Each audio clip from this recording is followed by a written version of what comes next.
नमस्कार दोस्तों, स्वागत है आपका जीके फॉर एग्जाम प्रिपरेशन में। तो आज हम बात करने वाले हैं भारत की राज्य व्यवस्था, एम लक्ष्मीकांत की जो भारत की राज्य व्यवस्था आती है उसके बारे में बात करने वाले हैं। तो उसका बैच स्टार्ट होने वाला है और उसमें आपको शुरुआत से आखिरी तक सारा टोटल कराया जाएगा, जो आपका यूट्यूब पर बिल्कुल फ्री ऑफ कॉस्ट होगा, जिसका आपसे कोई चार्ज नहीं पड़ेगा, ना उसकी कोई पेड क्लास भी नहीं रहेगी आपकी। तो सबसे पहले बात कर लेते हैं इसकी हिस्टोरिकल बैकग्राउंड की, ऐतिहासिक पृष्ठभूमि की। हिस्टोरिकल बैकग्राउंड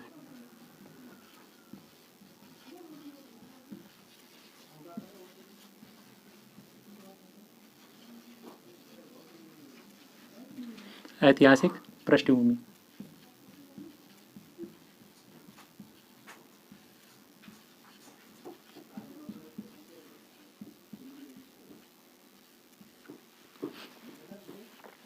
तो ऐतिहासिक पृष्ठभूमि जो है ये दो भागों में है। कितने भागों में? ऐतिहासिक पृष्ठभूमि दो भागों में है।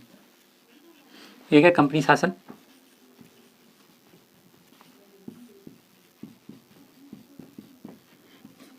जो था 1773 से 1858 तक का, और एक है सम्राट शासन,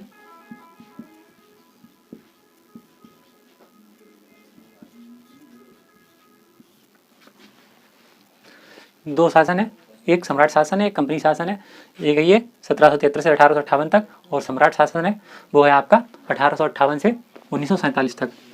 ये 1858 से 1947 तक। तो आज हम जिसके बारे में बात करेंगे कंपनी शासन। कंपनी शासन के बारे में बात करेंगे। तो कंपनी शासन पहले देख लें, कंपनी कौन सी? जो अंग्रेज भारत में ईस्ट इंडिया कंपनी लेकर आए थे 1600 ईस्वी में। ये 1600 ईस्वी में ईस्ट इंडिया कंपनी लेकर आए थे।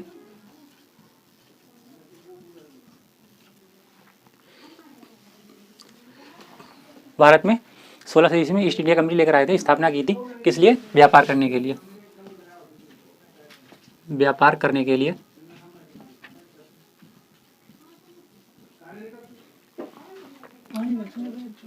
व्यापार करने के लिए आए थे, जिसमें क्या था, महारानी एलिजाबेथ जो प्रथम थी, महारानी एलिजाबेथ प्रथम,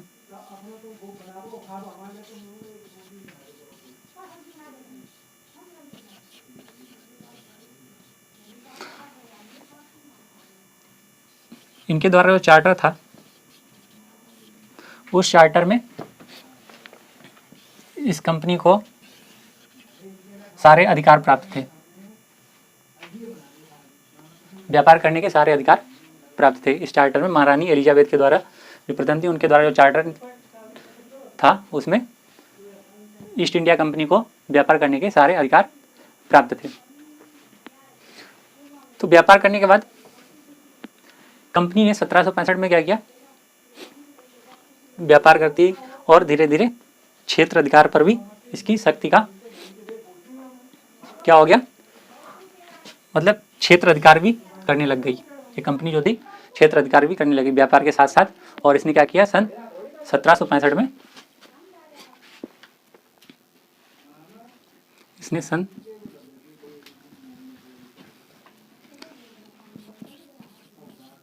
1765 में क्या किया? जो बंगाल, बिहार और उड़ीसा थे उसके राजस्व और दीवानी न्याय अधिकार भी प्राप्त कर लिए। क्या किया 1765 में? बंगाल, बिहार, उड़ीसा,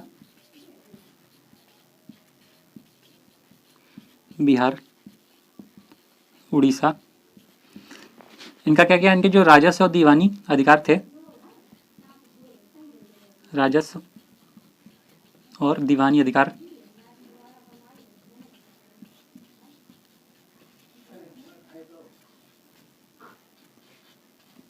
ये भी प्राप्त कर लिए 1765 में। इनकी पहले चाल देखो, पहले क्या किया?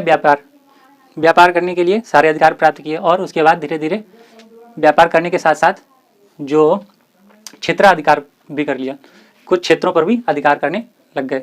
और उसके बाद क्या किया, 1765 में बंगाल, बिहार, उड़ीसा और उड़ीसा के जो राजस्व और दीवानी अधिकार थे वो भी प्राप्त कर लिए। लेकिन ऐसा कहाँ चलने वाला था। इसके बाद जब ऐसा ये करने लगे तो 1858 में सैनिक विद्रोह हो गया। क्या हो गया, 1858 में सैनिक विद्रोह हो गया, जिसके बाद सम्राट शासन लागू हो गया। 1858 में सैनिक विद्रोह हुआ जब,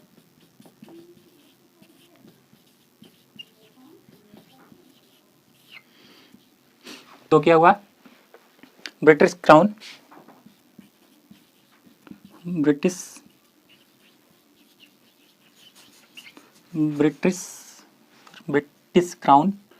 मतलब सम्राट शासन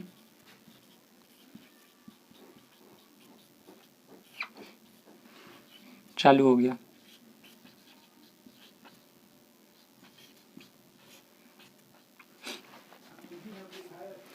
ब्रिटिश क्राउन ने इसके जो शासन का उत्तरदायित्व अपने हाथों में ले लिया। और ये जो ब्रिटिश क्राउन था ये तो चला ही था 15 अगस्त 1947 तक। तो ये थी इसकी ऐतिहासिक पृष्ठभूमि। अब बात करते हैं कंपनी शासन। कंपनी शासन के अंतर्गत कौन कौन से अधिनियम आए। कंपनी शासन के अंतर्गत कौन कौन से अधिनियम आए। तो सबसे पहले बात करेंगे कंपनी शासन की, और इसके बाद बात करेंगे सम्राट शासन की। कंपनी शासन में देखते हैं,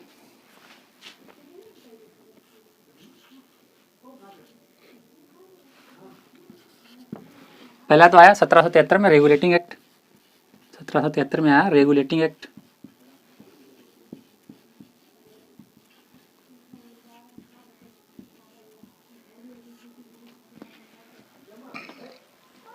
ये जो एक्ट पढ़ा रहे हैं इनको भी एक एक करके अच्छे से पढ़ेंगे।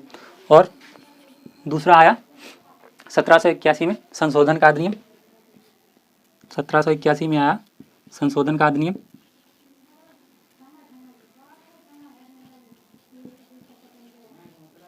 ये जो संशोधन का अधिनियम था इसमें जो रेगुलेटिंग एक्ट में जो कमियां थी उसका संशोधन किया गया था। इसमें संशोधन अधिनियम।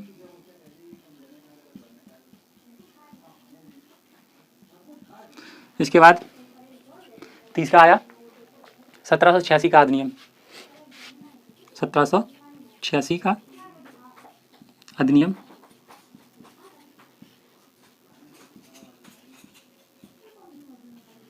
इसके बाद आया 1786 के बाद आया 1793 का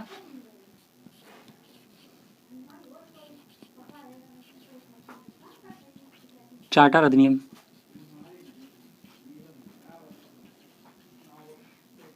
1793 के बाद 1813 का चार्टर अधिनियम। 1813 का चार्टर अधिनियम।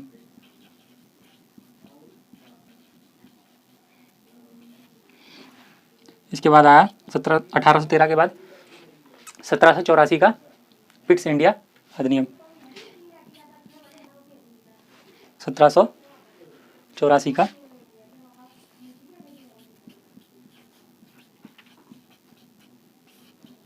पिट्स इंडिया अधिनियम।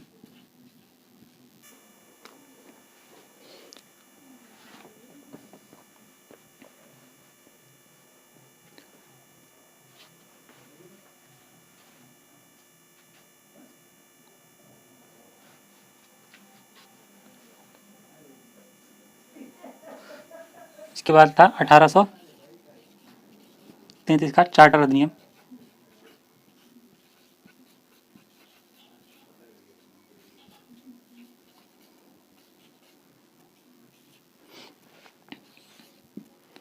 अठारह सौ तैंतीस के बाद है आपका 1853 का चार्टर अधिनियम।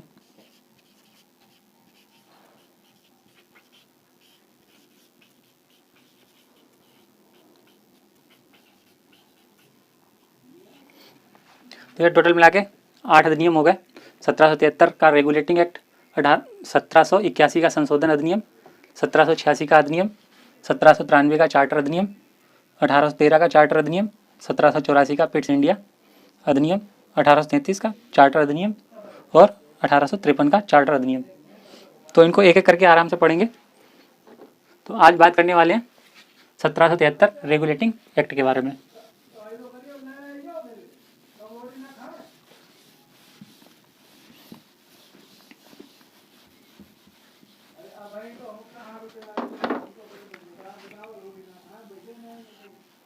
सत्रह सौ तिहत्तर रेगुलेटिंग एक्ट।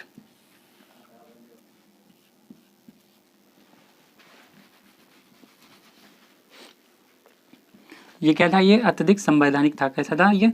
अत्यधिक संवैधानिक था।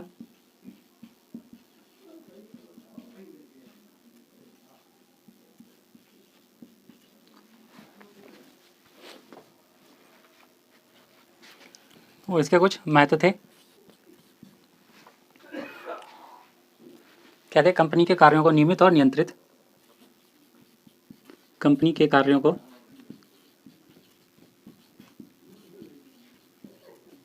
नियमित और नियंत्रित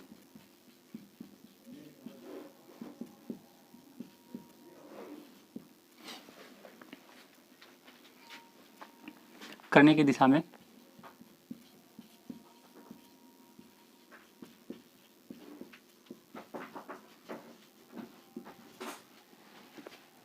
कंपनी का पहला कदम था।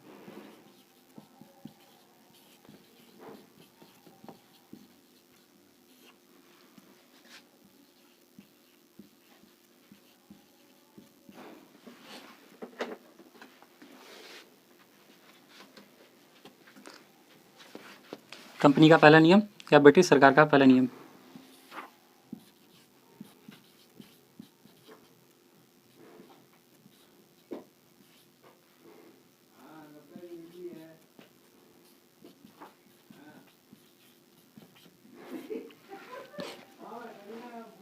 और अगला कौन सा था?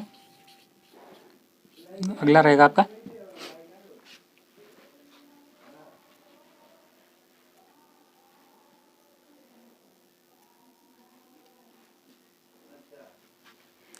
इसके द्वारा कंपनी को पहली बार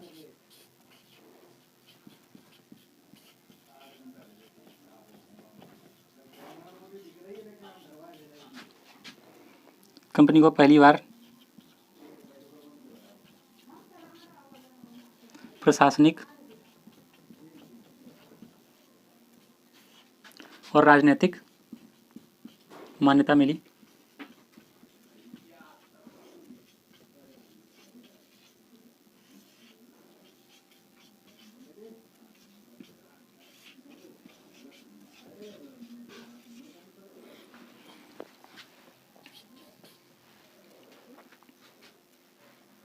और भारत में केंद्रीय प्रशासन की नींव रखी गई।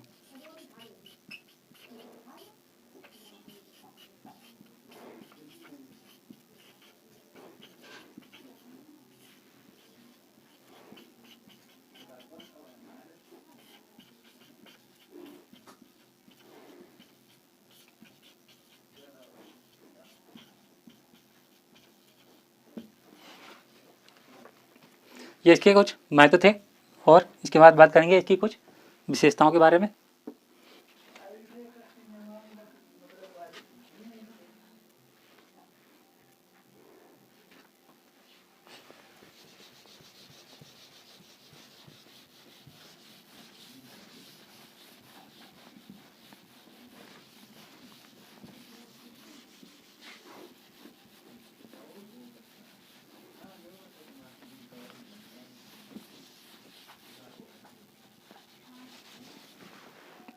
इसके बाद बात करेंगे इसकी प्रमुख विशेषताओं के बारे में।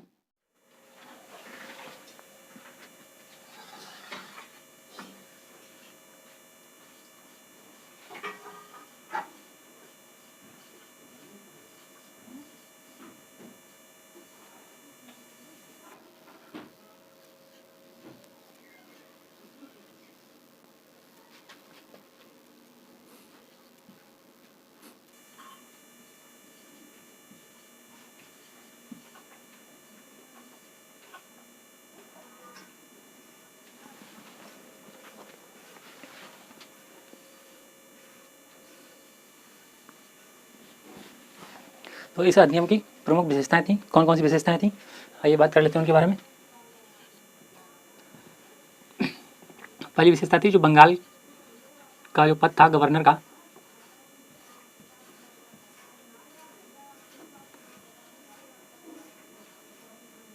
बंगाल का गवर्नर का पद क्या कर दिया गया, उसको गवर्नर जनरल का पद कर दिया गया।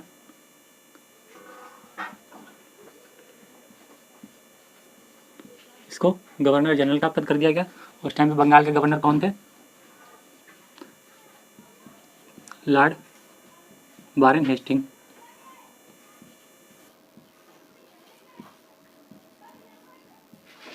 लॉर्ड वारेन हेस्टिंग्स ये बंगाल के गवर्नर थे और इनको क्या कर दिया गया, बंगाल का गवर्नर जनरल जब पद बदल के किया गया, गवर्नर जनरल का पद किया गया, तो यही बंगाल के लास्ट गवर्नर हुए और बंगाल के प्रथम गवर्नर जनरल हुए। इसके साथ ही क्या किया गया, इनकी सहायता के लिए 4 सदस्यीय कार्यकारी परिषद का गठन किया गया। तथा क्या किया गया, इसकी सहायता के लिए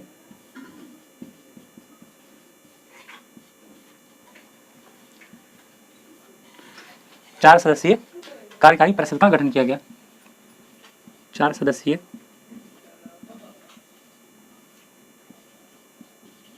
कार्यकारी परिषद का गठन किया गया।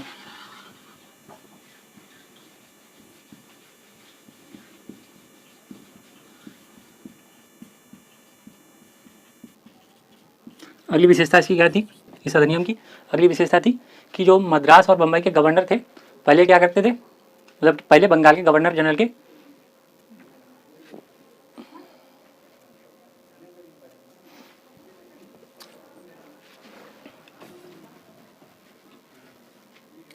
इसकी अगली विशेषता क्या है, इसकी अगली विशेषता है मद्रास एवं बम्बई के गवर्नर बंगाल के गवर्नर जनरल के अधीन हो गए।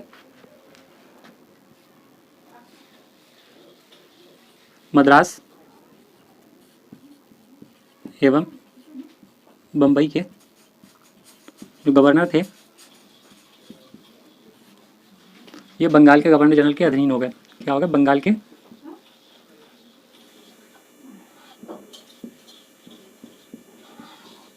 गवर्नर जनरल के अधीन हो गए।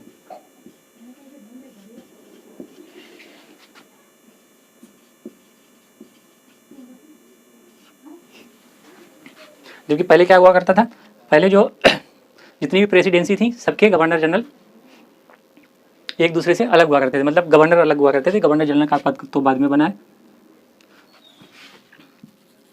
लिख लो, इससे पहले सभी प्रेसिडेंसियों के गवर्नर अलग अलग हुआ करते थे।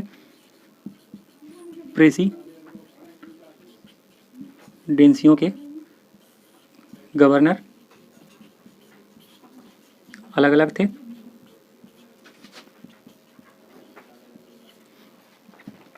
और जब ये अधिनियम आया 1773 का, उसके बाद से मद्रास एवं मुंबई के जो गवर्नर थे बंगाल के गवर्नर जनरल के अधीन हो गया। उससे पहले क्या थे, सभी प्रेसिडेंसियों के गवर्नर अलग अलग थे। इसके बाद अगली विशेषता है इसमें, अगली विशेषता में क्या है कि कलकत्ता में 1974 में उच्चतम न्यायालय की स्थापना कर दी गई। क्या कर दिया गया, कलकत्ता में 1974 में उच्चतम न्यायालय की स्थापना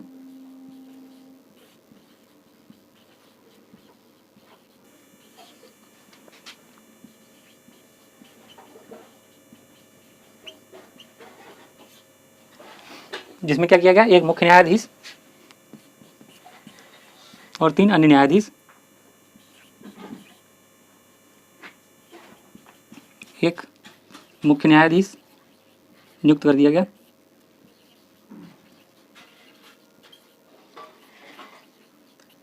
और 3 अन्य न्यायाधीश नियुक्त कर दिए गए।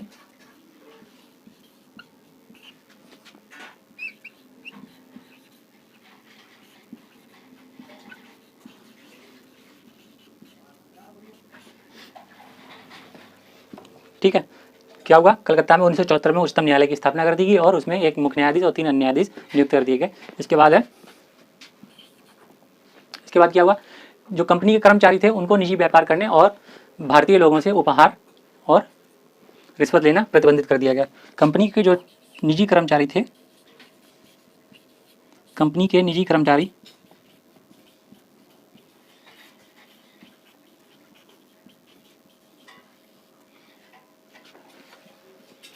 उनमें क्या किया गया, कर्मचारियों को,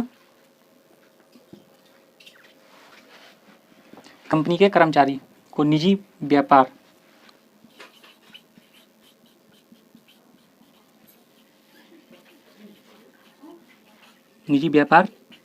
और भारतीय लोगों से उपहार और रिश्वत लेना प्रतिबंधित कर दिया। भारतीय लोगों से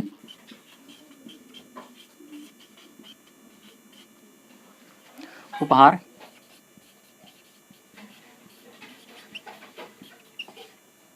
और रिश्वत लेना प्रतिबंधित कर दिया।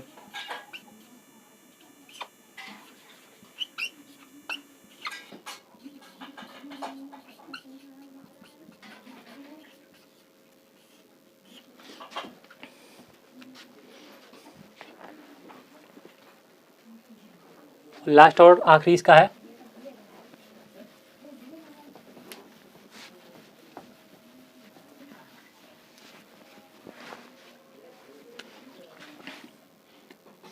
पांचवी विशेषता इसकी है, लास्ट और आखिरी। इसमें क्या है, इसमें इस अधिनियम के द्वारा ब्रिटिश सरकार का जो कोर्ट ऑफ डायरेक्टर्स था, जिसको कंपनी की गवर्निंग बॉडी कहते हैं, के माध्यम से क्या किया इन्होंने, कंपनी पर नियंत्रण यथावत हो गया, मतलब सशक्त हो गया।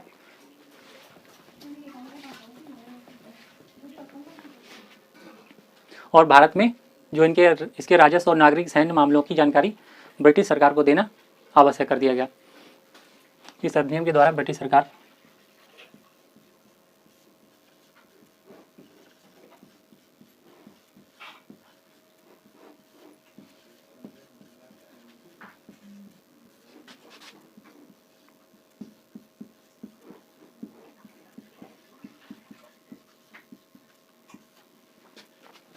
का जो क्या था, court of directors, court of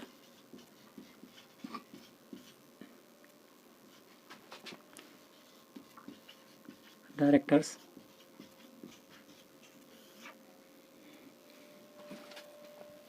इसको हम लोग क्या बोलते हैं,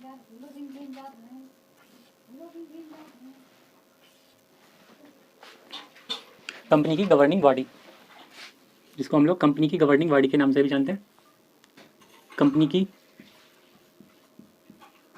गवर्निंग बॉडी।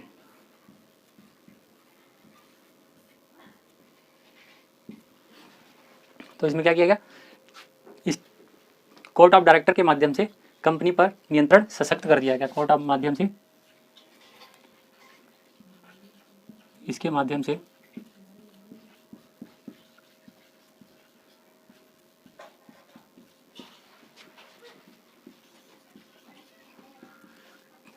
कंपनी पर नियंत्रण सशक्त कर दिया गया।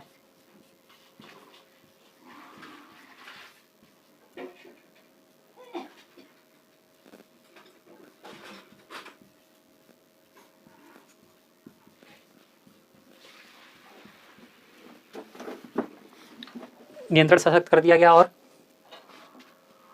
भारत के राजस्व और नागरिक और सैन्य मामले जो थे उनकी जानकारी ब्रिटिश सरकार को देना आवश्यक कर दिया।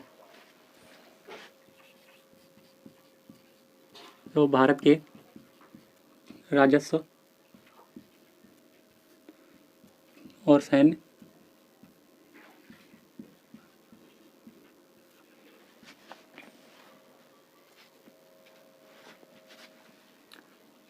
और नागरिक मामलों को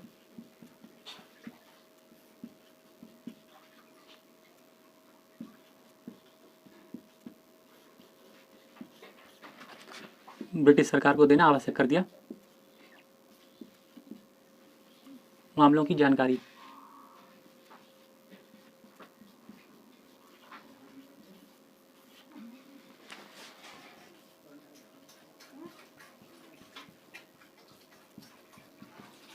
ब्रिटिश सरकार को देना आवश्यक कर दिया।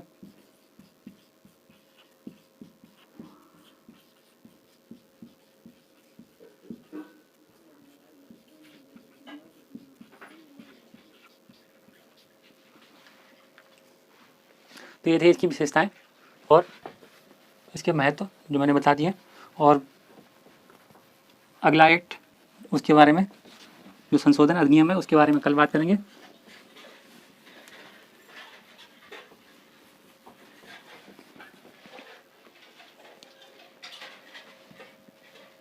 कल बात करेंगे संशोधन अधिनियम के बारे में।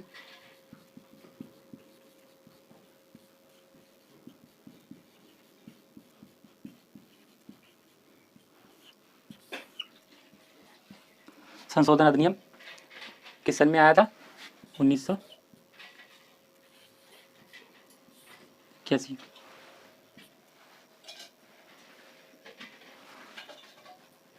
1781। चलिए आज के लिए यहीं रखते हैं। तब तक के लिए धन्यवाद। मिलते हैं फिर अगली क्लास में।